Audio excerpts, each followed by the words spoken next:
ഇതിനാരാണ് ഉത്തരവാദി? ഭരിക്കുന്ന സർക്കാരിൻ്റെ കഴിവുകേടും വനം വകുപ്പിൻ്റെ ഒരു നിസ്സംഗതയും അതാണ് ഈ നാട്ടിൽ ചർച്ചയായിരിക്കുന്നത്. അത് ഏറ്റവും അധികം അഫക്റ്റഡ് ആയിട്ടുള്ള ഒരു ഏരിയയാണ് നിലമ്പൂർ.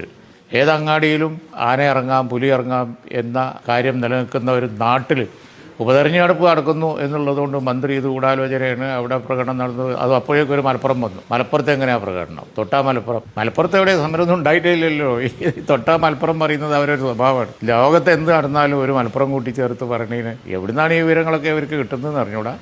ഒരു പഞ്ചായത്ത് മെമ്പറെ പറ്റി പറഞ്ഞ് തലയിലിടാൻ നോക്കുന്നുണ്ട്, ഒരു മലപ്പുറം പറഞ്ഞ് ടെൻഷൻ ഡൈവേർട്ട് ചെയ്യാൻ നോക്കുന്നുണ്ട്. നിലമ്പൂർ തിരഞ്ഞെടുപ്പ് നടക്കുന്നുണ്ട് എന്നുള്ളത് കൊണ്ട് ഗവൺമെൻറ് ചെയ്യേണ്ട ജോലി ഗവൺമെൻറ് ചെയ്യാതെ നാട്ടിലോരോന്ന് സംഭവിച്ചുകൊണ്ടിരിക്കുമ്പോൾ അതിൽ നിന്ന് ശ്രദ്ധ തിരിക്കാൻ വേണ്ടി ഇങ്ങനെയുള്ള വർത്തമാനങ്ങളൊക്കെ പറഞ്ഞുകൊണ്ടിരുന്നത് എന്താ കാര്യം? ഇത് കൂടുതൽ അവരെ പരിഹാസ്യമാക്കിയുള്ളൂ.